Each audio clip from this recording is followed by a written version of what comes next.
today I have the absolute pleasure of welcoming one of my all-time favorite broadcasters. He's my hero. Onto the show today, we know him as the voice of the Wildcats, making such legendary calls as this one from the last game of the Bill Snyder 1.0 tenure in 2005, with the Cats up by 29-28 with a minute 30 in the fourth quarter, and Missouri has the ball. Give it a listen. Ball on the right hash, trips to the left, twin receivers to the right, and Smith the throw. Looking, spins away from one would-be tackler, runs far side, throws, intercepted by Archer at the 40, Archer at the 30, he's got to score! Touchdown! Wildcats score with a minute 23 to go, and this place is going nuts! Brandon Archer does it again! Second straight year against Missouri. The second straight year that Brandon Archer picks off the Tigers, goes down the right sideline. Last year it was 25 yards. This year, a little longer. Unbelievable. Great stuff there from Wyatt and Stan. So, I mean, what can I say? Incredible. Mr. Wyatt Thompson, thank you for coming on to the show, sir.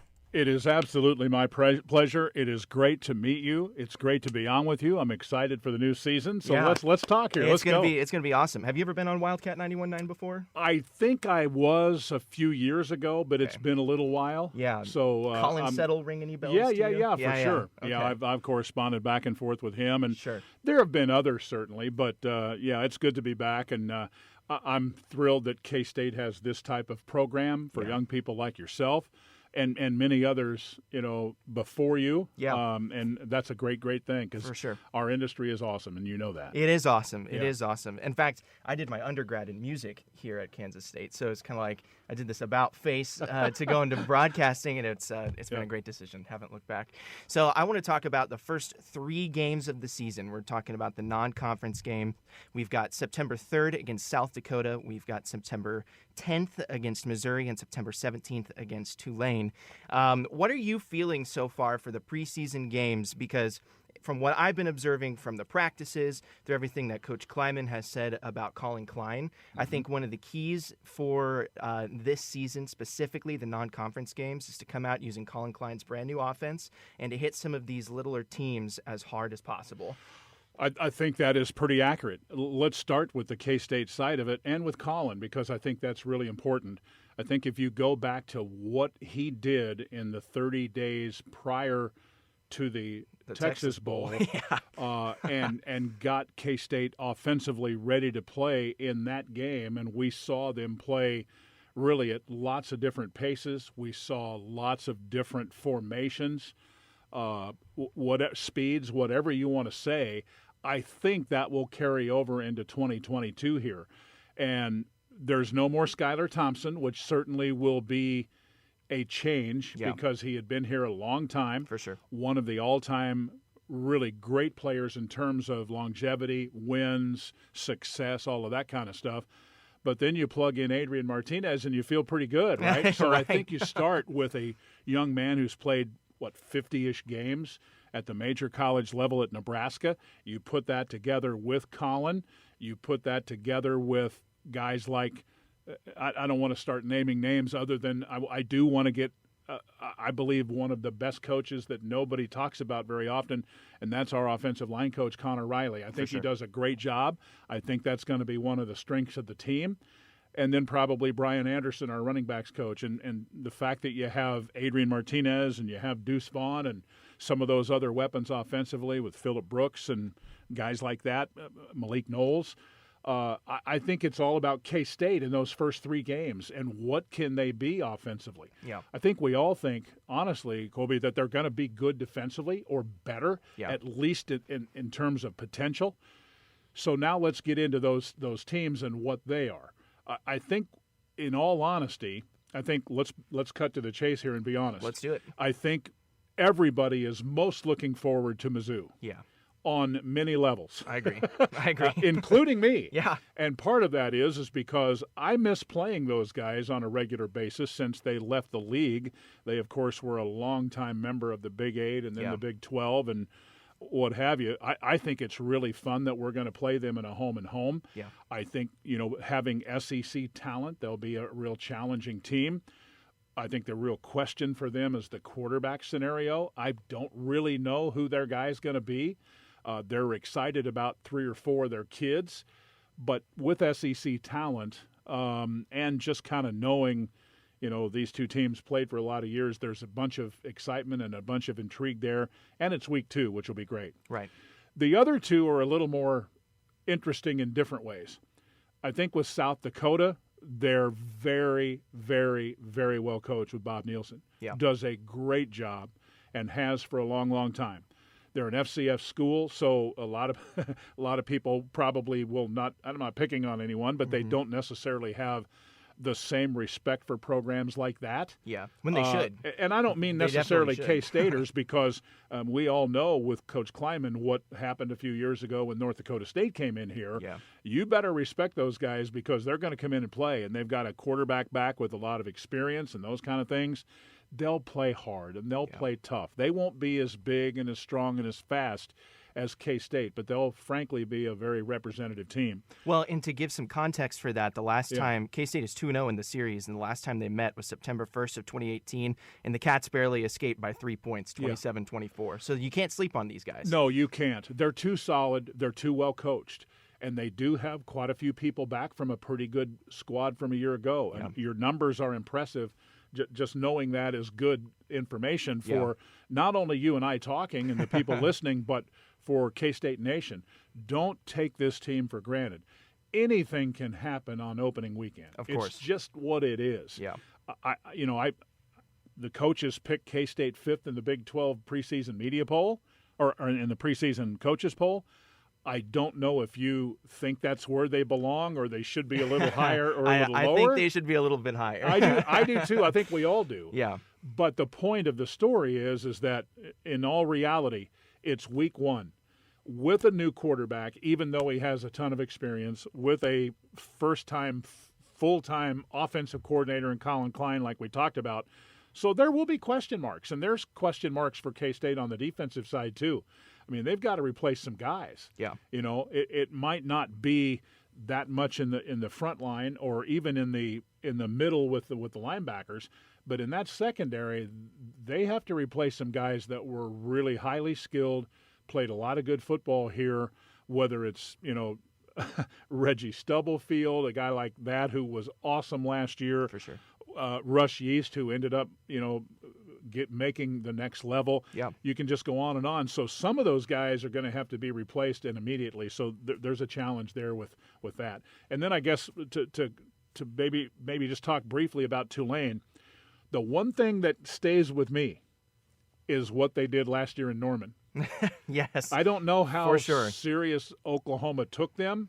Obviously, they didn't take them very seriously because that game stayed way closer than it should have for a long time. and towards the very end of the ball game before Oklahoma, and I think we all know what Oklahoma was last year. They were pretty darn good. Yeah. So to me, those first 3 games are intriguing for different reasons on all kinds of levels. But when you boil all of the water out of it, I think I go back to what we started with, and that's what will K-State be not only in week 1, but week 2, week 3, and then into the conference season. Yeah. This is a year where we have a 4-5 home road split in the league, which is always tough. But with that said, I know we all are excited. I think we all feel like we've got potentially a good football team on our hands. Now you got to go out and do it. Go play. Yeah, that's the truth. And it's interesting because I wanted to bring up another factoid that I had in my pocket about South Dakota is that their final game of the season, they lost in the FCS playoff against Southern Illinois. Mm-hmm. That K-State had a great game against, but it was kind of a scary game there in the second quarter when you have Skylar Thompson go out. Right. And it's a big question mark. I believe in Will Howard. Like, there are a lot of people who don't. I'm a huge Iron Will fan. Right. I think he's awesome. Well, and I'm interested to see how his development comes in with also having another experienced quarterback like Adrian Martinez in the QB room. Right. I think it's an interesting subject, and I appreciate you bringing it up. And like you, I am a Will Howard fan, and I am for a lot of reasons. But probably first and foremost, when he was a true freshman, this goes back to that COVID time. Yeah. And when you think about it, he had, because of COVID, no spring football, very little summer, a little bit in the fall camp, and 2.5 games in, he's the quarterback of our football team. Yeah. Think about how difficult that would be. And the reality of it is that he won his first 2 games as a starter. Think about that for a moment. That's awesome. Now you fast forward here a little bit. He's bigger. He's stronger. Will is a very bright football mind. Very cerebral. Yes, and he works hard and has a great relationship with the coaches, and in particular with Colin Klein. It would have been easy for him when K-State went out and got Adrian Martinez to just transfer out like most do and go do something else. Yeah. But I think he likes it here. I think he's committed to this program, and frankly, they are to him. And I'll just make this statement, and I mean this sincerely. He is going to play meaningful football here at Kansas State. Yeah, I agree. How much it will be in 2022, I don't think we know that yet. Sure. But it's hard to go through a season with one quarterback, and he'll be ready to go, I can promise you that. Oh, yeah. Yes, he had growing pains. Yes, he made some mistakes. But people remember those more than they remember the good plays he made, like the long run at TCU or whatever you want to throw out there. Throwing that dart to Deuce Vaughn in the Texas Tech game. Oh, yeah. So there are I'm very fortunate in my job that I get to see a lot more practice than most of the media. Sure. And I can assure you, after watching him, and he took most of the reps in the spring as opposed to Martinez, who was coming back from labrum surgery. And I'm just here to tell you that he is a really, really improved quarterback. Awesome. And I think he will be a factor moving forward. Again, maybe if you look at it like more so towards 23, okay. But I'm comfortable with telling you that if he has to play this year, he'll do fine. Yeah. Well, and it's interesting that you say that because Chris Kleiman was very vocal at the Big 12 Media Days about how Adrian Martinez is a guy to bridge the gap between K-State's young quarterbacks room and what the level of play was that they had with Skylar Thompson, which is why they got a guy with only 1 year of eligibility left. Correct. They could have gone and trying to get like a Dylan Gabriel, right? But instead they went with Adrian Martinez. And I think the first thing that I just thought was immediately entertaining was the fact that if you had told a Nebraska Cornhuskers fan in the 90s that Nebraska starting player is going to transfer to Kansas State to win football games, now that's a pretty entertaining indication, I think, of kind of how the turntables, right? Yes, well, that's well said because, the game has changed since Nebraska was in our conference. Yeah. And Missouri and Colorado and Texas A&M and all of that, I mean, on so many different levels. And I do think that, you look at Nebraska's history, it's very impressive going back to from the 50s through the early 2000s, but it's been a little leaner since then. Yeah. And so these kinds of things happen. They have had a lot of attrition in their program recently, and this will be a big year for them and Scott Frost. A deciding year. Yeah, absolutely right. I just know that I've had an opportunity personally to visit on several occasions with Martinez and with Colin Klein and with Chris Kleiman, with the subject being Adrian Martinez. And I think we all feel very, very good that he is in the program, likes it here, has a really good understanding. And I saw those last 2 practices where he finally was allowed to cut it loose a little bit. For sure. And I don't make many promises, but I will tell you I can say this without any hesitation. He is a very, very, very fine athlete, sure. And that will be on display this year. Well, hey, I'm always happy to have very, very fine athletes on my side of the ball. Yeah. But so something that I personally was concerned about was Adrian running the ball because the Omaha World Herald put out a very interesting piece where they described Adrian Martinez's rushing attempts versus Skylar Thompson, and he had almost double the career attempts per game than Skylar Thompson did. I think Skylar had 4 designed rushing plays a game. Adrian had 12 or something crazy like that. Right. So I think he's gotten so much of a bad rap because he can't hold on to the football. But part of the problem is that if you're asked to run the ball and be the primary rushing individual for your team when you're the quarterback who also has to pass the ball, has to be the field general, I think he's gotten a bad rap for maybe more of a poor coaching decision than necessarily something of his own design. He's been vocal, very open about, I want to hold on to the football. That's a great new thing that I need to do. But also, I have a supporting cast that allows me to not have to run the football as much. Well, you covered a lot of things there, and I'll boil it down this way. I think all of us going into this year, looking at his Nebraska career, will say this. He is a guy who is very talented at running and throwing the ball, but he absolutely has to be better at taking better care of the ball. I would tell you, too, that I think K-State will probably ask him to do less running because you have a consensus All-American as a sophomore in that backfield, and other options, and that's a good thing. I don't mean to downplay this in any way. I'm excited to see them run option pitch and or no pitch and have him turn it up and go because I've seen him do it. Little read option. Yes. Yeah. And he's very quality there. He was the first to say that I've got to clean some of that stuff up. And I think if you look at things, even the Nebraska fans will tell you that their offensive line wasn't the best at protecting him like they probably should have. I would like to think that he'll maybe have a little bit more passing lanes and better protection here. We'll see how that plays out. Yeah, it is. I mean, if everything would have went perfect for him there, he'd probably still be there. But he is here. I think everybody's excited he's here. He's excited he's here. Yeah. And again, I've said this a lot of years. I've been around a long time. I've been at the Division I level doing games since 1989. Wow. And I will tell you this. Experience matters. And the fact that he has a lot, even coming into a new system, is very meaningful for Chris Kleiman, Colin Klein, and many of those other coaches and kids, players. Of course. Yeah. No, and I agree with that 100%. Something that I'm going to kind of switch gears here for a moment, and I've been really keeping up with recruiting more than I ever have in my entire life. But that's they made me the sports director at the station, which was an awesome opportunity. Sure. And so now I have to keep track of all this stuff, and I've loved it.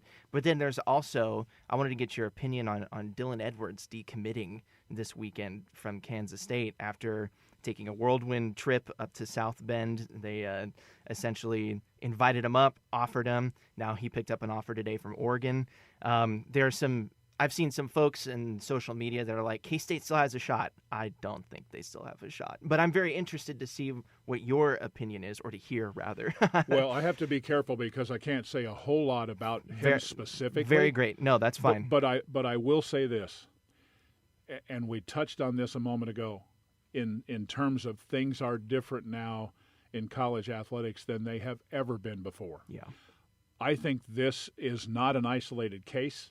I think you're going to see more of this, whether it's this particular player in this particular program or anybody anywhere else. I just think with what's on the table now, with the transfer portal, with name, image, likeness, of course, you're going to see a lot of this happen. I can't tell you a percentage of athletes, but it is a little bit odd that, you have this scenario this quickly after this player commits to this particular program, and then 30-some days later, he says he's going somewhere else, and there's other guys out there that are still offering. Yeah, it's a weird time, but at the end of the day, I'm allowed to say this. Sure. Name, image, and likeness has changed everything radically, and and I don't know how this is going to happen, but until we reel it back in a little bit to some semblance of normalcy, I think you're going to continue to see these types of things happen. I just do. Yeah. So my final question for you, and again, I don't want to ask you another loaded question. No, that's all right. But are you able to give your personal thoughts on a record prediction for the non-conference games? Oh, sure. Yeah. For me, I mean, I've been here long enough, and I love the school enough, and it's been my favorite program to follow since I was a little boy. Of course. I rarely will pick against K-State. I'll just preface what I'm about to say by saying that first. Okay. So I'm going to say K-State will be 3-0 in the non-con, but again, using Missouri as the example here, you know what they say in Missouri? Show me. Yeah. Right? Incredible. Yeah. Yeah. So show me. Okay. I know you are too, but I'm exceptionally excited about Coach Kleiman, this staff, this group of young players. And when I say young players, I'm talking about the entirety of the program, whether it's a fifth-year guy or whether it's an incoming freshman. I'm just telling you, man, we have some really good young football players in our program, and you're going to hear a lot about some of those guys this year, more so than you ever have before. And I know we don't have time. Maybe we can do it later in the year or whatever. That's great. But there are some really good young players in this program, and I think is it a perfect roster? No, but there is no such thing. You're always going to have, well, there's a little bit of a question here, and what happens if this guy goes down, or those types of things. But when you think about the star power with Martinez and Deuce and those 2 or 3 receivers, and Felix Anudike-Uzama and Deuce Green and Echo Boydo, Julius Brents, those types of guys, you should have a good quality football team, and I think we will. Yeah, I think we will too. Yeah. And I'm not going to make any personal record predictions because the last time that I said it's a done deal. K-State's going to win that game. We lost to Baylor in 2012, and so I've been scarred since then. Well, I can't make those predictions anymore, even when asked. So more power to you, the face of Kansas State broadcasting, to make a prediction like that, because I certainly wouldn't. It is hard though, because everybody wants to win all of those games. That's why we play.